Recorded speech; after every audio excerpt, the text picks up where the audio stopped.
into the old city of Jerusalem. One of them is brand new, and it was made by the archaeologists that dug in the area, and it's not officially a gate to the city. It leaves us with 8 gates. Out of the 8 gates, the most interesting, the most important gate is a sealed gate. Right there. Sealed. Closed. It's sealed. Right there. This is the famous gate. You know, probably heard the name before. The Golden Gate, the Mercy Gate, Beautiful Gate. All these names, the same gate. The gate right there, which is, of course, as you can see, sealed one. I mention it because it also relates to the huge cemetery right here on the slopes of Mount of Olives. The reason is that according to the traditions, and about the Jewish tradition, and some of the Muslims will support it as well, according to Judaism, when the Messiah will come, you do understand, right? He's not there. When he will come, he will enter the Temple Mount, a temple that will be there, and through there, if you want, to the kingdom of heaven, you will enter the place through that sealed gate. He will be the one that will open the gate. It's a very, very old tradition. And a lot of people, of course, believe and follow it. Now, if you remember, help me a little bit here. When the Messiah will come, what will happen? Among many other things.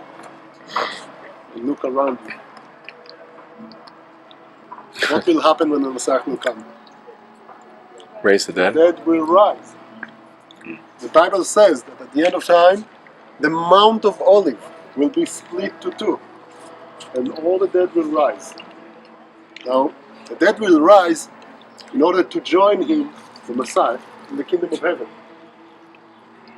Now, if you believe that, you want to join him in the kingdom of heaven. And you basically also want to be among the first ones to join him. So, if you are a Jew that live today and you truly, really believe that the Messiah will come one day, and that your soul will rise and join him right there, you rather be buried not in America, but right here. Right here, right across from that particular gate, on the Mount of Olives that the Bible says will be split to 2, because you want to be among the first ones to join. That's the major reason why it's a huge Jewish cemetery right here. That's the tradition. By the way, you can see the cemetery right much closer, right by the gate. You see it? This is a Muslim cemetery. It's also the one on the other side of the bed. The point is that the Muslims have 2 options. If the Messiah will come and everything will be cool, then they will be even faster. And the other option is if the Messiah will come and it turn out that the Jews were right, and only the Jews will rise, the Jews will have a big problem. Because you cannot enter the temple area if you're not clean. Your body and soul and mind and so on. And you cannot walk through a cemetery and stay clean. So the Jews will have a huge problem to join him in the kingdom of heaven. Make sure that will happen. So this is a little bit more about the cemeteries around and the Golden Dome. There's the gate. By the way, when Jesus comes, again, he comes from here, from Mount of Olives, and he goes down the Mount of Olives towards the Kidron Valley before he crosses and enters the Temple Mount. He did go to the temple. Which gate does he use? Not this particular one, because this is a new one, but the one that was right there at his time. That was one of the major entrances to Jerusalem. And my next question is, if we have 8 gates to the city, Why did this one become the most important? That everybody are longing to be. Why this particular one and not? You can see another gate if you look to the right. There's like a little white shape.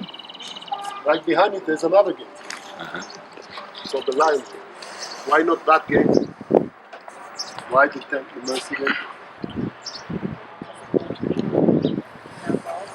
No. Not really. The reason is that every gate you use to go in, you're going into the city. This is the only gate. If you go in, you go straight to the temple. Straight to the Temple Mount. Not just for the city. So it's the most important gate in the city. It goes straight to the temple. The entrance to the temple area was from the east side, from this gate area. Right. So Jesus comes here, stands, look at the city. He said he shed tears, he cries, he said there will be no stone left upon the stone. You know the story. The church behind you, the little chapel behind you that I'm singing very nicely, I think, was built here for this story, the glory of Jesus. It's called Dominus Flavit, the tears of the Lord. The Lord wept. And it was built in the 30s of the 20th century on ruins of earlier churches that were here. And it was built by a very special guy. His name was Berlucci, Antonio Berlucci. Was privileged enough to build many of the Catholic churches at the holiest places in the Holy Land. And every church that he built it with a meaning. It wasn't supposed to be just a nice big church. There was a meaning connected, of course, to the biblical story. In this case, we're talking about the tears of Jesus, so it's kind of like in the shape of a tear, supposed to be. And the opposite from regular Catholic churches. Catholic churches basically will always look face east. You will see that later. Catholic churches always face east. This one is the opposite, it faces west. You see the big nice window there? The reason is because Jesus stood here and he didn't look to the east, he looked to the west. He saw the glory of Jerusalem, the sizes of it. You remember the Herodians here. So why do the other ones face east all the time? Why do they What, like they face the rest face east? Is there a reason? Well, that's the, I don't know exactly. Sometimes out in the east. Just wondering. That's what I was thinking. That's what I was thinking. I just Questions? When was the gate sealed? So in this particular gate, we do not know. We do not for sure. What we do think, is that this section of the wall was actually built about 900 years ago by the Mamelukes. That's a group of Muslims, the group of Muslims that finally got rid of the Crusaders around the 13th century, 800 something, 900 years ago. And their Sultan Baybars built this part of the walls. Maybe he's the one that built that gate. And maybe it was sealed at his time or a little bit later. We do not know for sure.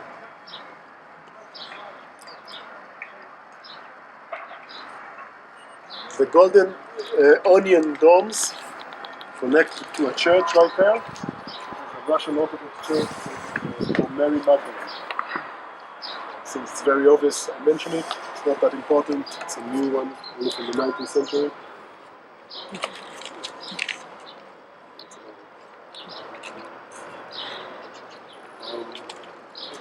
I don't think you can go into the church because of the mass. Maybe you can look in, take 2-3 minutes pictures.